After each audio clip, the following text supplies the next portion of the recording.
12 दिवसामध्ये जो बदल घडला त्या बदलानंतर तेवढंच उत्स्फूर्त स्वागत नांदेडमध्ये आगमन झाल्याप्रसंगी आपण केलं, त्याबद्दल आपल्या सर्वांचे आवाज जेवढे मानावेत तेवढे कमी आहे. जय श्रीराम, जय श्रीराम, जय जय श्रीराम, जय श्रीराम. भारत माता की जय, भारत माता की जय. चप्पा चप्पा भाजपा, चप्पा चप्पा भाजपा. वंदे मातरम, वंदे मातरम. और छत्रपती शिवाजी महाराज की जय. जय भवानी, जय शिवाजी, जय भवानी, जय शिवाजी. साहेब एक विनंती, मी उभाटा गट सोडून आपल्या नेतृत्वाखाली प्रवेश करायचा मला छात्र.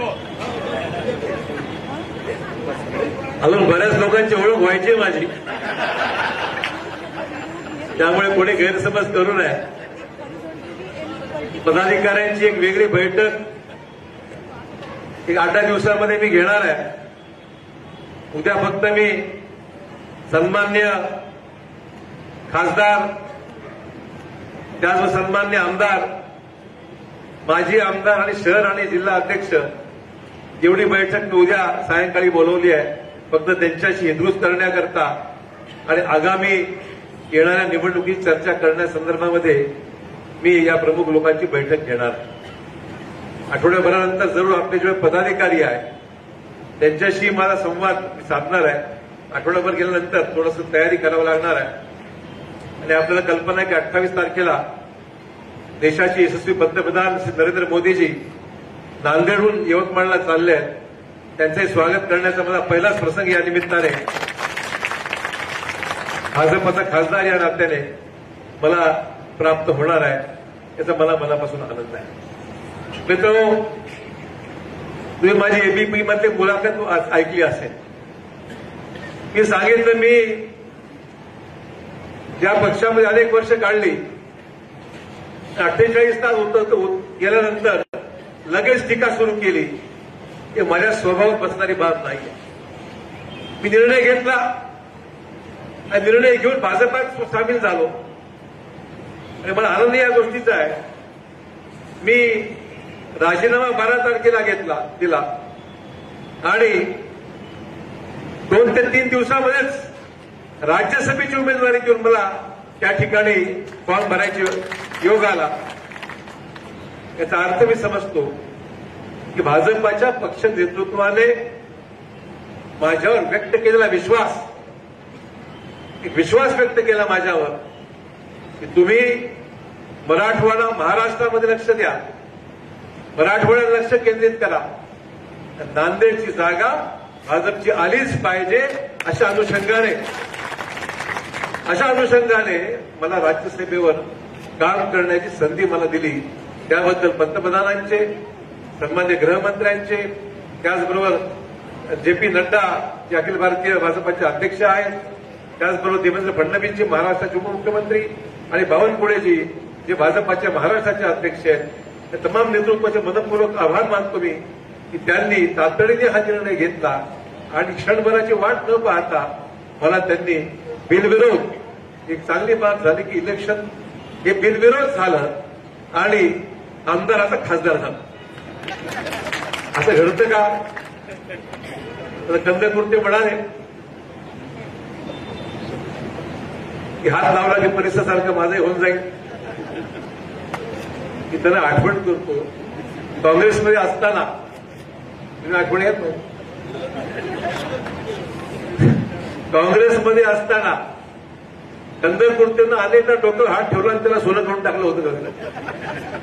ते केव्हा गेले कळलंच नाही मला. मी विचार केला ते गेले, आता मी गेलं पाहिजे. आणि त्यामुळे कंदकुर्तेबरोबर सगळी जुनीच टीम आहे, नवीन काय बरीच जुनी टीम आहे. जुनी म्हणजे भाजपची जुनी मंडळी आहेच. काँग्रेसमध्ये सुद्धा पूर्वाश्रमीचे आमचे किसनराव राठोड साहेबांची आज आम्हाला आठवण येते की ज्यांनी सातत्याने शंकरराव चव्हाण साहेबांना खूप मोठी साथ दिली. सर्व ही सहकारी की काळी शंकरराव चव्हाण साहेबांना खांद्याला खांदा लावून काम करणारे सर्व होते.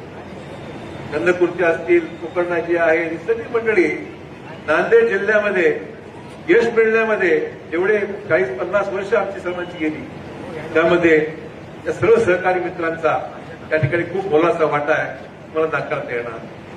अनेकांनी विचारलं मला, तुम्ही अचानक कशा भाजपमध्ये कसा गेला? माझ्या मनामध्ये एकच भूमिका होती. मोदी साहेबांनी घोषणा केली विकसित भारताची, विकसित भारताची घोषणा केली की मनाशी गाठ बांधली. विकसित भारत, विकसित महाराष्ट्र आणि विकसित नांदेड ही भूमिका घेऊन येणारा पुढचा कालावधी आपल्याला निश्चितच यशाच्या मार्गावर, नांदेड जिल्ह्याची विकासाची जी भूक आहे ती भूक आपल्याला पूर्ण करायची आहे. आम्हाला वाटतं की मराठवाड्यात आमचा हा जिल्हा मागासलेला हे कोणी म्हणता कामा नये. आम्ही पुढची झेप आम्हाला घेता आली पाहिजे. मला अभिमान आहे, ज्या वेळेस पदावर राहिलो त्यावेळेस नांदेडला झुकतं माप देण्याचं काम, की त्या पदावर न्याय देण्याचं काम मी केलेलं आहे, ते मला आवर्जून सांगितलं. आणि तीच प्रामाणिक भूमिका घेऊन पुढच्या 6 वर्षाचा कालावधी फार महत्वाचा आहे. पुढचे 5 वर्षाची केंद्रामध्ये सत्ता जी आहे ती महत्वाची आहे. महाराष्ट्रात आगामी काळात येणारी सत्ता ही महत्वाची आहे.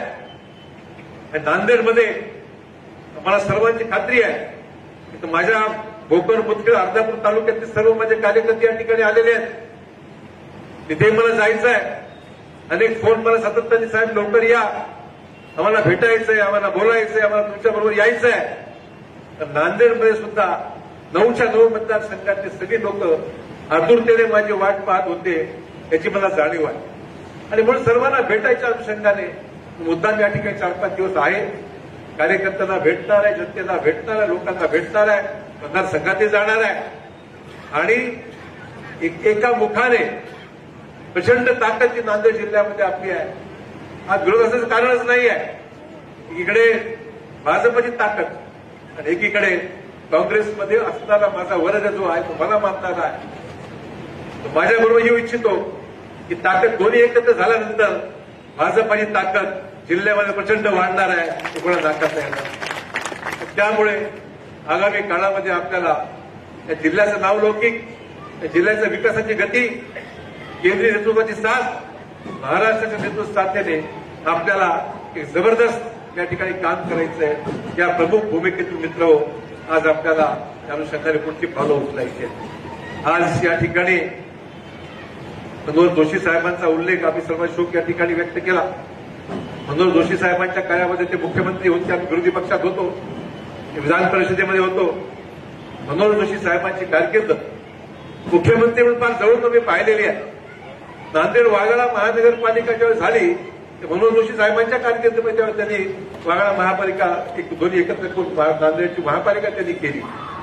आणि आम्हाला विशेषतः विरोधी पक्षाला असताना सुद्धा ज्याप्रमाणे सन्मानाची वागणूक दिली ती आम्ही कधी विसरू शकणार नाही. आणि म्हणून मनोहर जोशी साहेबांचा उल्लेख त्या ठिकाणी करावाच वाटतो. त्यांचा राजकीय प्रवास, आमदार, एक तर नगरसेवक, महापौर, विधान परिषद, विधानसभा, मुख्यमंत्री, देशाच्या सर्वोच्च सभागृहामध्ये स्पीकर म्हणून त्या ठिकाणी त्यांचं लोकसभेत असलेलं काम, एवढा हा लांबचा पल्ला मनोहर जोशी साहेबांनी जो गाठला फारच अतिशय प्रशंसनीय आहे की त्याच्या नेतृत्वाखाली शिवसेनेमध्ये चांगलं काम मनोहर जोशी साहेबांचं हे कोणी विसरू शकणार नाही.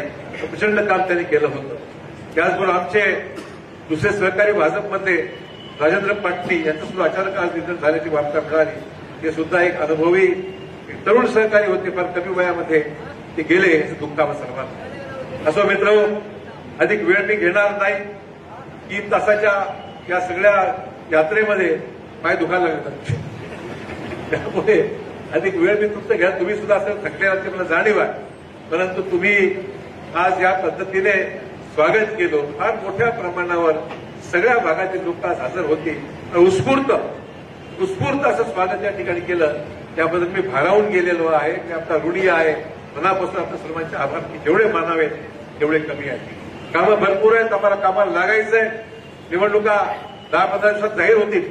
त्या निवडणुकीच्या अनुषंगाने आपल्याला खूप मेहनत घ्यायची आहे. मला अपेक्षा आहे आपण सर्वजण मिळून मला साथ द्याल. जिल्ह्यामध्ये भक्कमपणे काम करून दाखवून देऊ आपला हा जिल्हा एकदा निर्णय घेतल्यानंतर भक्कमपणे मागे राहतो ही भूमिका आपल्याला यावेळी दाखवून द्यायची मिळतो. आणि म्हणून माझी जबाबदारी अधिक वाढलेली याची मला जाणीव आहे. माझी जबाबदारी अधिक वाढली याची मला जाणीव आहे. ज्या अर्थी मला तातडीने राज्यसभेवर नियुक्त करण्यात आलं त्या अर्थी माझी जबाबदारी अधिकची आहे याची मला जाणीव आहे.